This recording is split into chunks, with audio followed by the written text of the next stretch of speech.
100% fees రాయితీతో AI నేర్చుకోవాలనుకుంటున్నారా? Attend Quality Thought gen AI test 2025. కాసేపటి క్రితమే ఇది ఒక బ్రేకింగ్ వార్త అని కూడా అనుకోవచ్చు. ఎందుకంటే రోజులాగానే వాళ్ళు పనికని వెళ్ళారు. అండ్ వాళ్ళు రోజీ కూలీలు కూడా రోజు చేసుకున్నటువంటి కూలీ పనిలో భాగంగానే వాళ్ళు కూడా కూలీ పని కోసం వెళ్ళినటువంటి పరిస్థితి. వాళ్ళు పని చేస్తున్న క్రమంలోనే ఎవరు కూడా అనుకోనటువంటి ఘటన జరిగింది. రోజు కూడా ఈ కూలీలు గవర్నమెంట్ తీసుకొచ్చినటువంటి ఈ పథకం ద్వారా ఎంతో కొంత అంటే కూలీ పనికైతే చాలామంది వెళ్తూ ఉంటారు. అందులో భాగంగానే ఈరోజు కూడా సిద్దిపేటలో ఉన్నటువంటి ఇద్దరు కూలీలు, తల్లి అండ్ కూతురు. తల్లి ఏమో సరోజన, ఆమె పేరు సరోజన అండ్ ఆమెకు 45 సంవత్సరాలు. అండ్ మమత, ఆమె కూతురు పేరు 28 సంవత్సరాలు అనమాట. సో వీళ్ళిద్దరు కూడా మహాత్మా గాంధీ జాతీయ హామీ పథకంలో భాగంగా ఈరోజు కూలీ పనికి రోజులాగే వెళ్ళడం జరిగింది. అందులో భాగంగా వాళ్ళకి ఈరోజు కేటాయించినటువంటి పని ఏంటంటే మట్టిని తవ్వడం అనమాట. సో మట్టి తవ్వుతున్న క్రమంలోనే పూర్తిగా ఆ మట్టి పెళ్ళలు పూర్తిగా అంటే పెద్ద పెద్ద బండరాళ్ళు ఉన్నాయి. మట్టిని కింద తవ్వుతున్నటువంటి క్రమంలోనే ఆ పైన ఉన్నటువంటి బండరాళ్ళు ఏవైతే ఉన్నాయో అవి జారి వీళ్ళిద్దరి మీద కూడా పడటం జరిగింది. అండ్ అవి కొంత చాలా పెద్దగా ఉన్నటువంటి బండరాళ్ళు, మరి చూసుకోలేదా ఏంటా తెలీదు. ఈ మహాత్మా గాంధీ జాతీయ హామీ పథకంలో భాగంగా అయితే కొన్ని ప్రాంతాలని ఎంపిక చేసుకొని అక్కడ కూలీ పనులు సాగిస్తూ ఉంటారు. వీళ్ళకు ఒక సూపర్వైజర్ కూడా ఉంటారు. అక్కడ ఏమేం పనులున్నాయి ఏంటి అనేది చెప్పి అక్కడ రోజు పని చేయిస్తూ ఉంటారు.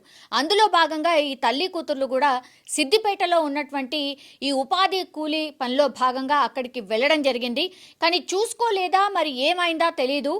పూర్తిగా మట్టిని తవ్వుతున్నటువంటి క్రమంలోనే ఈ పెద్ద పెద్ద బండరాళ్ళు ఏవైతే ఉన్నాయో తల్లి కూతుళ్ళ మీద పడటం, ఆ తర్వాతనే వీళ్ళిద్దరు కూడా అక్కడ బండరాళ్ళు మీద పడ్డటువంటి పరిస్థితిలో అక్కడ మిగతా కూలీలు ఎవరైతే ఉంటారో వాళ్ళు కూడా వాళ్ళని రక్షించే ప్రయత్నం కూడా చేశారు. బండరాళ్ళు ఒక్కసారి వీళ్ళిద్దరి మీద పడిపోవడంతో వాళ్ళకు కూడా కొంత సమయం పట్టింది. చాలా పెద్ద బండరాళ్ళు కావడంతో కూడా అక్కడ ఉన్నటువంటి కూలీలు కూడా వాటిని జరపడానికి ఇంకొంత సమయం పట్టింది.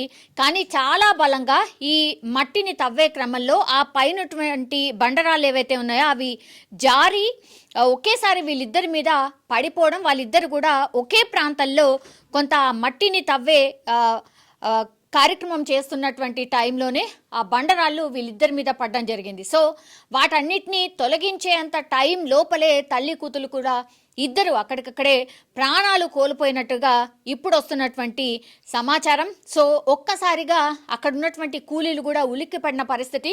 ఎందుకంటే పొద్దున్నే వీళ్ళు పని కోసం వెళ్తూ ఉంటారు కాబట్టి రోజులాగానే పని కోసం వెళ్ళారు. కానీ వాళ్ళ జీవితంలో ఇది చివరి రోజు అవుతుంది అని తల్లి కూతుర్లు కూడా అనుకొని ఉండరు. వీళ్ళు సిద్దిపేటకు సంబంధించిన వాసులు అండ్ రోజు కూలీ చేసుకొని బతికే వాళ్ళు ఒక్కసారిగా ఇంత పేద కుటుంబం వాళ్ళు ఇట్లా చనిపోవడంతో అక్కడ ఉన్నటువంటి వాళ్ళు కూడా పూర్తిగా ఒక రకంగా అవాక్కైన పరిస్థితి అయితే కనిపిస్తోంది.